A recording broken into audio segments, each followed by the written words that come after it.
All right, joined now by Joe Mullinax of Locked On Grizzlies. He's our Memphis Grizzlies correspondent here at the Alley Oop. Joe, thank you so much for hopping on. Let's talk about the Grizz. Let's talk about the team that is hosting Ja Morant's return and has been pretty good since he's come back.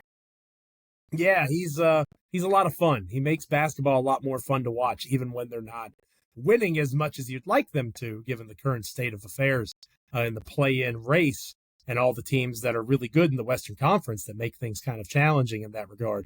But it's more fun to follow the team when their best player is out there. And more often than not, he looks exactly like that. He's struggling mightily from three, which hopefully gets a little bit better.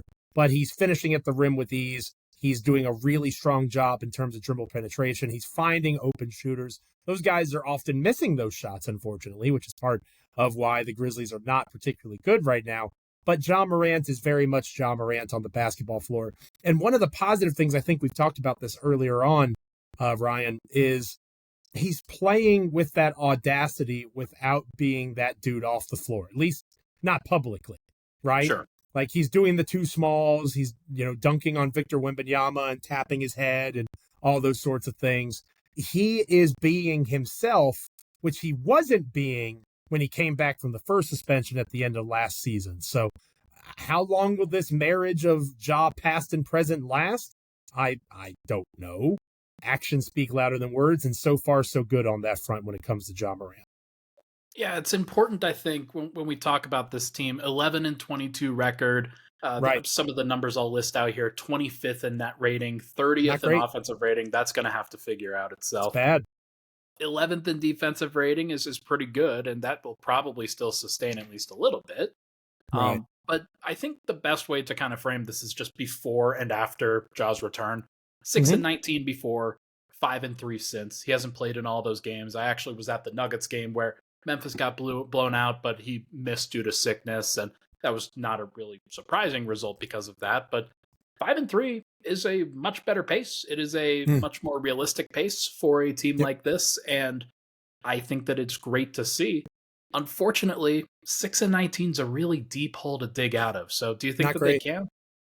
I think they can. I think time's running out, right? And again, you have me on to be your Grizzlies analyst. That sounds like hashtag analysis through and through. But, time's running out. And I don't know if you've looked at their schedule over the next couple of weeks, Ryan, but they have, I would imagine, one of the toughest, if not the toughest, schedules in the NBA, starting Friday night against the Los Angeles Lakers on national television. The last time the Grizzlies played the Lakers on national television, it went really poorly. I don't know if you remember that or not, Ryan. I do. Hopefully it goes a little bit better this time. But then they play the Phoenix Suns on Sunday, two teams that are currently ahead of them in the play-in hunt that are almost certainly going to make moves to improve their roster in the next month or so. Obviously, January 15th is a date that a lot of NBA fans have circled because a wider swath of players are available after signing contract extensions and all those sorts of things in the offseason. Then they've got Dallas and Luka Doncic. They've got the Clippers, who look like it might be their year right now. They've got the newly acquired OG Anunoby and the New York Knicks. They play the Warriors on Martin Luther King Jr. Day. That might be their easiest game, is the Golden State Warriors. So we're at a place where Memphis has to string together wins as soon as possible, and they just don't. They're going to be the underdog in almost all of those games, if not all of those games. So they're going to have to win some games that they aren't supposed to, which is what makes games like the Raptors game on Wednesday night from this past week that much more painful. That was a winnable game at home that the Grizzlies let slip away. They simply do not have the games or time remaining to do those sorts of things. Was that one a back-to-back? Just clarify that one It was. It was the second night of a back-to-back, but as you alluded to with the hole they dug with 6-19, if you were the Denver Nuggets and it's the second night of a back-to-back and, guys are tired, they don't have their legs, it's a schedule loss. Memphis has lost that luxury. They can't have that anymore. So when Luke Kennard and Marcus Smart shoot 3 of 15 from the field, that matters, right? It was the first time in the history of the Grizzlies during this era of Grizzlies basketball with Ja Morant that Morant, Desmond Bane, and Jaren Jackson Jr. all scored more than 20 points, and they lost. Wow. So that's role players struggling at home, and that's coaching, to be honest with you. They still struggle. Taylor Jenkins still struggles with what this team is going to be with the pieces that they have. They have not addressed the center position. Steven Adams, you can't say Steven Adams 3 times in a row and hope he appears like Beetlejuice. It's just not going to happen. They have to make some adaptations to who they are and what they do, or else their season is going to die, potentially in the next 2 weeks, but almost certainly by the end of January. Because if there's 7 or 8 games out of the play-in in February, what are we talking about? It's time to start talking being a seller at the deadline and looking to next season.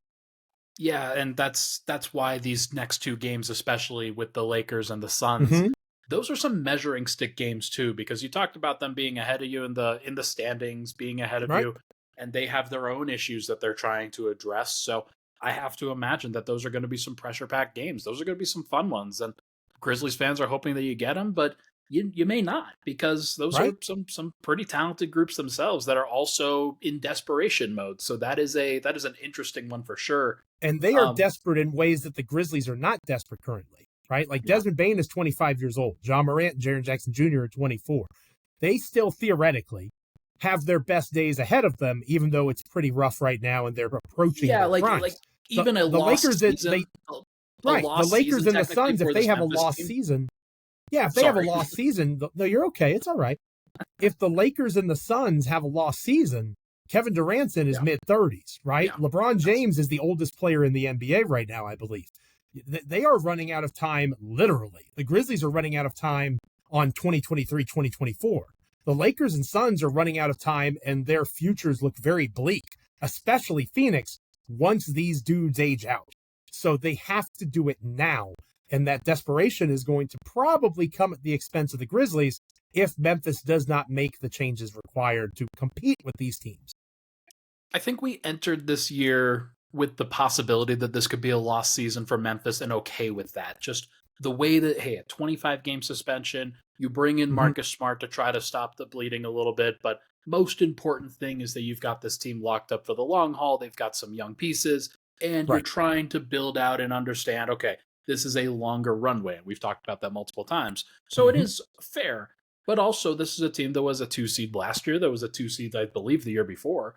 And is just a very, very talented group that you know that they can rattle off some victories if they just string some wins together, if they just kind of get on the same page a little bit. So we'll talk about that just really briefly here.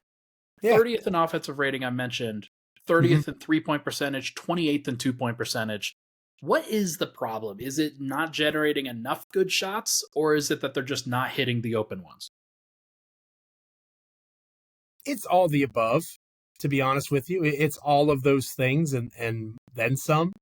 I think that you see struggles offensively for guys like David Roddy and Ziaire Williams. Jake LaRavia has been a non-factor. Those are all 3 guys that they've used first-round picks on that were expected to be better contributors than they are at this stage.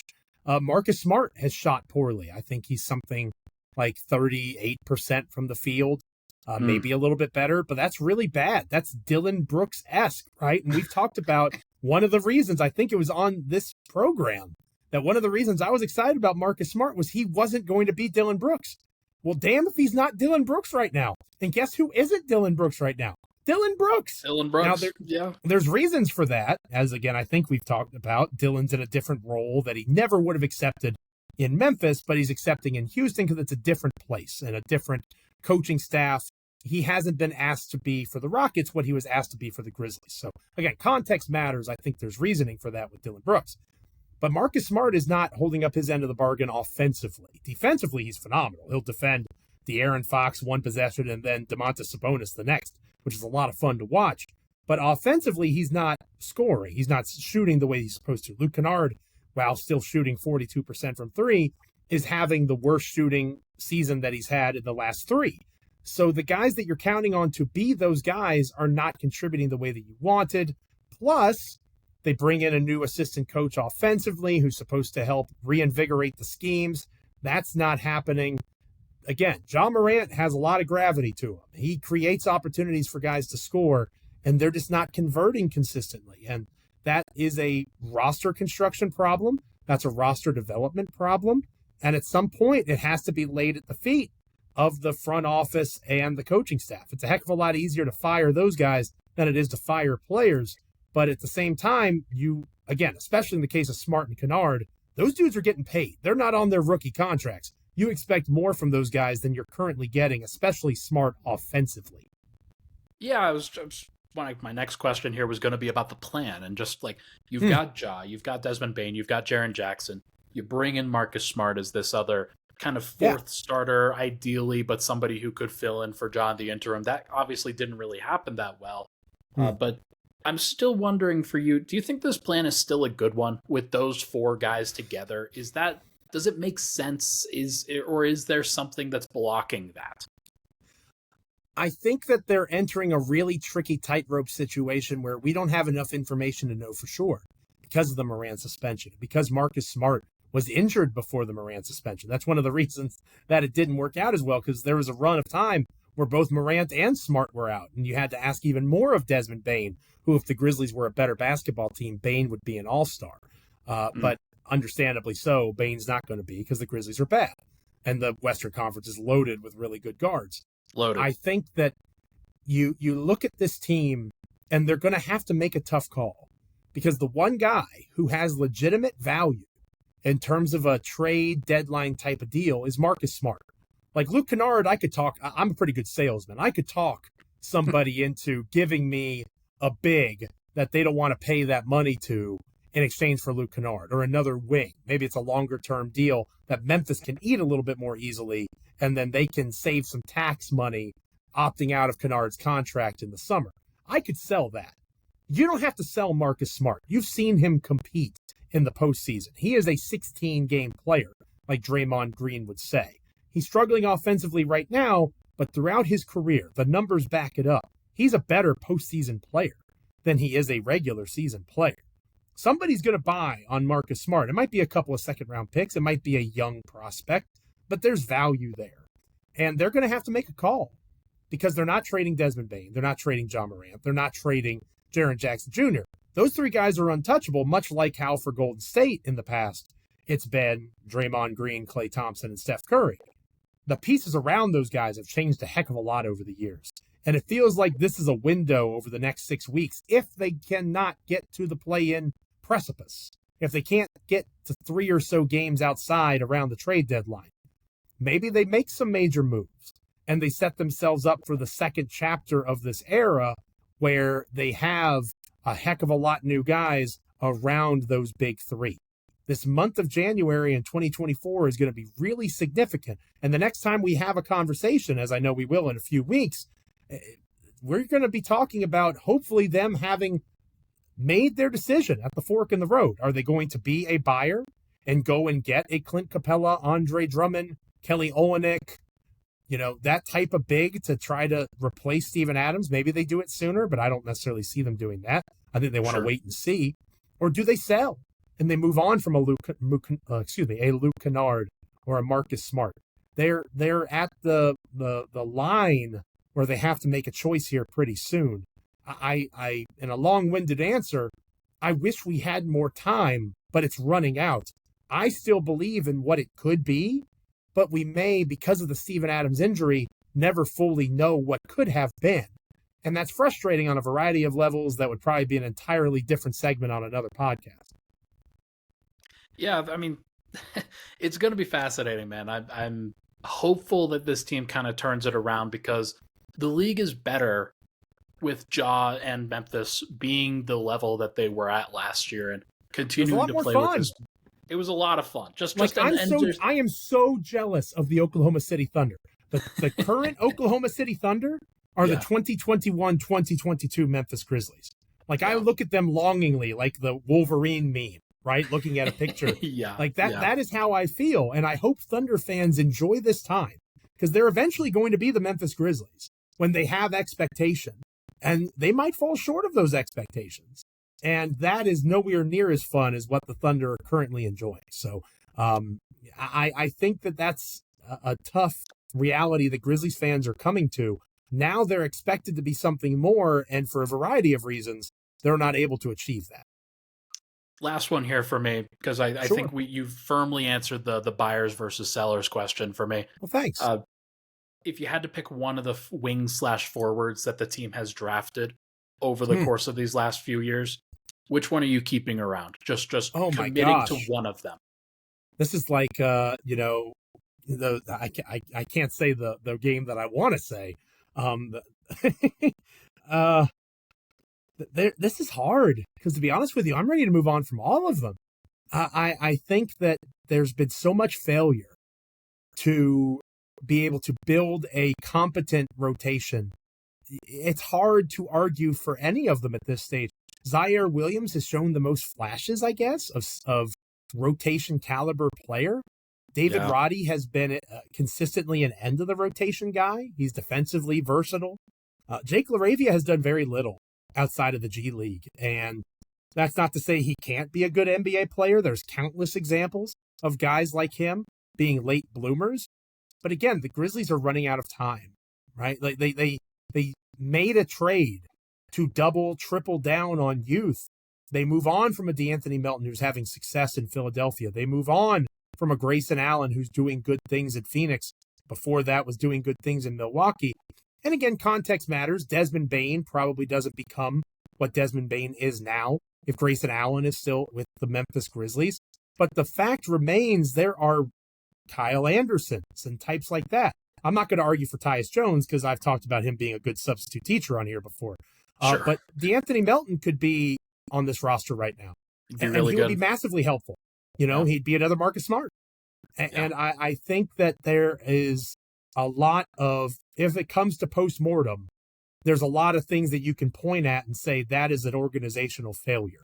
The wing is a major piece of that. If I have to choose, I'm saying Ziaire Williams. But to be honest with you, if somebody offered me a first-round pick and Clint Capella for Ziaire Williams, Jake LaRavia, and David Roddy, which, by the way, they would never do because that's very lopsided. The point I would fly to Memphis to help them pack. Like, that's where I'm at. I would travel 1,000 miles to go and assist in getting them out of Memphis, Tennessee, and stopping to play for the Memphis Grizzlies. That's how much that has been a disaster. They bet on youth and they lost.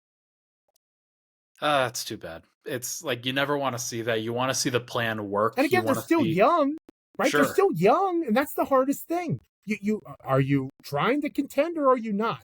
You traded for Marcus Smart, so that tells me that you're trying to contend. You gave up first-round picks. You are trying to compete right now, and yet I have to watch David Roddy and Ziaire Williams play basketball. It's maddening, right? Hopefully they can continue to add some pieces on the fringes in the coming years where they can get some trusted veterans, some players that will do basically what a Bruce Brown did for Denver or a KCP or somebody like that.